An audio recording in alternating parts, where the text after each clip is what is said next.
देखिए, English language में एक वर्ड के कई सारे मीनिंग हो सकते हैं। कभी आपने भी अपने इंग्लिश लैंग्वेज की जर्नी में ऐसे वर्ड ज़रूर देखे होंगे जिनका एक नहीं बल्कि बहुत सारे मीनिंग निकलते हैं, ठीक है। बट आज की इस वीडियो में मैं आपको हैव को पूरा क्लियर करूंगी कि भाई इंग्लिश में हैव के कितने मतलब होते हैं, कैसे इनको यूज़ करना है, कैसे इनके थ्रू स्पीकिंग करना है, ठीक है।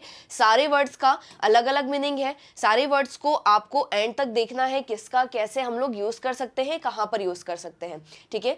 अब देखिए, फर्स्ट यूज है हैविंग। हैविंग का मतलब होता है करने के बाद। अब इसका मतलब क्या समझ में आ रहा है? जब कभी भी हम ऐसा बोले कि भाई कोई सा एक काम करने के बाद मैंने दूसरा किया, मतलब पहला एक्शन कंप्लीट करने के बाद मैंने सेकेंड एक्शन किया। जैसे अगर मैं आपको एक सेंटेंस बोलूं कि भाई अभी मैंने खाना खाया और खाना खाने के बाद मैंने वीडियो बनाया, ठीक है। खाना खाने के बाद मैंने वीडियो बनाया, मतलब मेरा पहला एक्शन क्या था? खाना खाना। दूसरा एक्शन वीडियो बनाया, तो उसी को कनेक्ट करता है क्या? हैविंग, ठीक है। लंच करने के बाद वो उससे मिलने गया। अब हैविंग लंच, ठीक है, लंच करने के बाद वो उससे मिलने गया। फर्स्ट यूज तो हो गया हैविंग, जिसका मतलब होता है करने के बाद, कोई सा पहला एक्शन करने के बाद दूसरा एक्शन किया। नेक्स्ट है हैविंग का करना पड़ रहा है। अब इसका मतलब होता है जो भी काम हमें मजबूरी में, ठीक है, जो भी काम हमें मजबूरी में या जो भी काम हमारी मजबूरी है, जो काम हमें अभी भी करना पड़ रहा है, वहां पर आपको हैविंग का यूज करना है। जो भी काम आपको करना पड़ रहा था, ये पास्ट है, ये प्रेजेंट है, दोनों सेंस में आपको यही यूज करना है, हैविंग, ठीक है। जैसे अगर मैं बोलूं भाई मुझे तो पढ़ाई करना पड़ रहा है, मुझे उसके ताने सुनने पड़ रहे हैं, ऐसे सेंटेंसेस आपको वहां पर हैविंग का यूज करना है। नेक्स्ट है हैविंग मतलब पाकर, ठीक है। इसका इस सेंस में चले जाता है कि भाई इतनी अच्छी लाइफ पाकर मैं बहुत खुश हूँ, उसके जैसा दोस्त पाकर मैं बहुत खुश हूँ, ठीक है। तुम्हारे जैसी दोस्त पाकर मैं बिल्कुल भी खुश नहीं हूँ, ये उस सेंस में चले जाता है जिसमें अगर हम कोई सी थिंग को या कोई से पर्सन को पाकर जो भी हमारा एक्शन होता है, जो भी हमारी क्रिया होती है, वहां पर हम लोग हैविंग का यूज करते हैं। नेक्स्ट है हैविंग का पास है। अगर आपके पास कोई सी चीज है, अब आई हैव का मतलब तो होता है, बट आप वहां पर हैविंग का यूज भी कर सकते हैं, ठीक है। नेक्स्ट है हैविंग का किए जाने पर। जैसे ये पैसिव वॉइस में चले जाता है। अगर मैं आपसे बोलूं कि भाई इंसल्ट किए जाने पर फिर भी उसने स्पीच दी, ठीक है। इतना इंसल्ट किए जाने पर फिर भी उसने स्पीच दी, तो हैविंग का मतलब उस सेंस में भी चले जाता है जिसमें हम बोले किए जाने पर। अब इनके सारे यूजेस देखिए। इनका जो यूज है, फर्स्ट है हैविंग प्लस वर्ब की थर्ड फॉर्म। अब इसका मतलब क्या होता है? जो भी काम एक्शन करके फिर सेकेंड एक्शन किया, जैसे हैविंग और इसके साथ में हमें वर्ब की थर्ड फॉर्म लगाना है। अब इसका स्ट्रक्चर देखिए, having plus V3 object, then second sentence में सब्जेक्ट और लास्ट में हमारी वर्ब आ जाएगी। सेंटेंस देखिए, हैविंग फिनिश्ड माई होमवर्क, मतलब मेरा होमवर्क फिनिश करने के बाद I went out to play, मैं खेलने गया। और पहला सेंटेंस में जो भी वर्ब रहेगी उसमें आपको वर्ब की थर्ड फॉर्म लगाना है। जैसे हैविंग इटन लंच, लंच करने के बाद शी टुक अ नैप, उसने एक झपकी ली। नैप मतलब होता है झपकी लेना, ओके।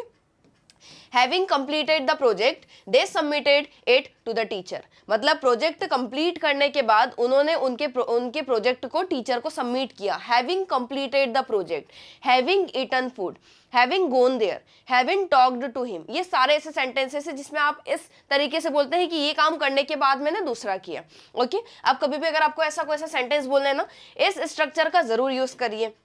नेक्स्ट है भाई हैविंग, अब इसमें बीन और वर्ब की थर्ड फॉर्म लग गई, जिसका मतलब होता है किए जाने पर या हो जाने पर, किसी के द्वारा कुछ भी किए जाने पर। जैसे हैविंग बीन पनिश्ड मतलब पनिश्ड किए जाने पर the student became quite. Quite मतलब होता है भाई शांत, ठीक है। पनिश किए जाने पर स्टूडेंट क्या हो गया? शांत हो गया। हैविंग बीन इनवाइटेड, अब आपको हैविंग के बाद बीन का यूज करना है और वर्ब की थर्ड फॉर्म लगानी है, ठीक है। जैसे punished, invited, told. Having been invited she felt honoured, मतलब उसको इनवाइट किया गया, उसके बाद उसने खुद को सम्मानित महसूस किया। Having been told the truth, सच बात बताए जाने पर ही अपोलोजाइज्ड, उसने माफी मांगी, ओके। हैविंग बीन और वर्ब की थर्ड फॉर्म मतलब होता है किए जाने पर, कुछ भी किए जाने पर, किसी के द्वारा। ये पैसिव वॉइस का सेंटेंस है, पैसिव वॉइस के फॉर्म में बनता है, तो इसका तो भाई आपको ज्यादातर यूज करना नहीं है।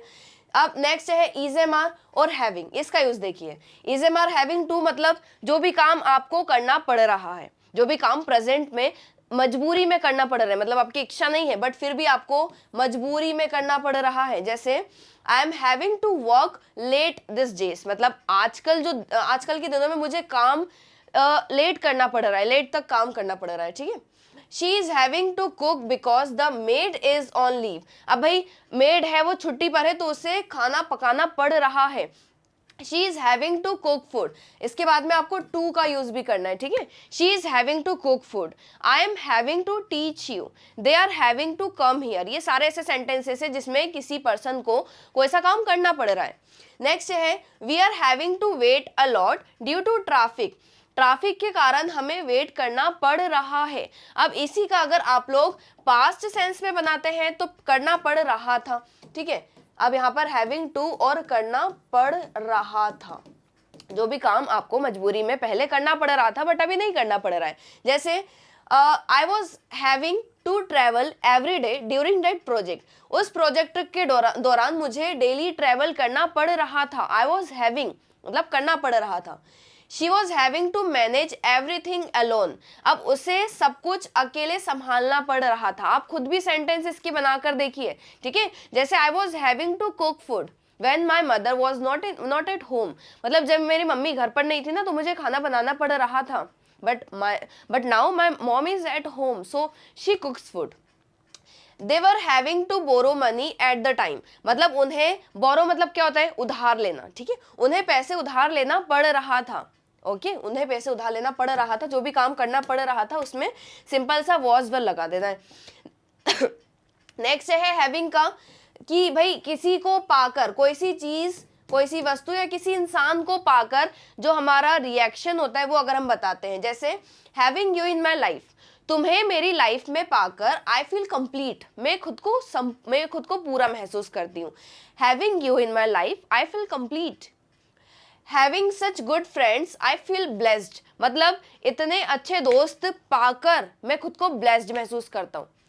हैविंग सपोर्टिव पेरेंट्स, मतलब सपोर्टिंग पेरेंट्स पाकर शी नेवर फेल्ट अलोन, उसने कभी भी खुद को अकेला महसूस नहीं किया।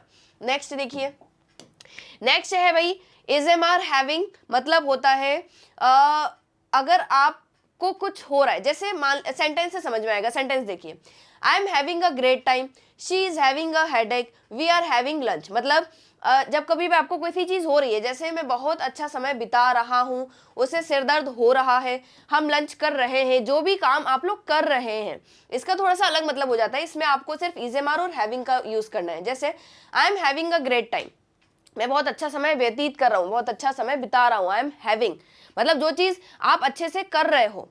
She is having a headache, उसे सिर दर्द हो रहा है। आई am having a stomach pain, मतलब मुझे पेट दर्द हो रहा है। ऐसे सेंटेंसेस भी आप हैविंग के थ्रू बना सकते हैं। अब भाई हैविंग के इतने सारे सेंटेंस देखकर आप कंफ्यूज तो जरूर हुए होंगे। अब बस आपका काम क्या है, इनके थ्रू एक एक सेंटेंस जरूर अपनी कॉपी में बनाकर देखिए, ठीक है। आई होप आपको हैविंग के जितने भी कंफ्यूजन आपके माइंड में चल रहे होंगे सारे कुछ क्लियर हुए होंगे। अगर आप चैनल पर फर्स्ट टाइम विजिट किया है, चैनल को सब्सक्राइब करिए। और थोड़ा सा हेल्थ इश्यूज के कारण मेरी वॉइस में भी आपको डिफरेंस लग रहा होगा।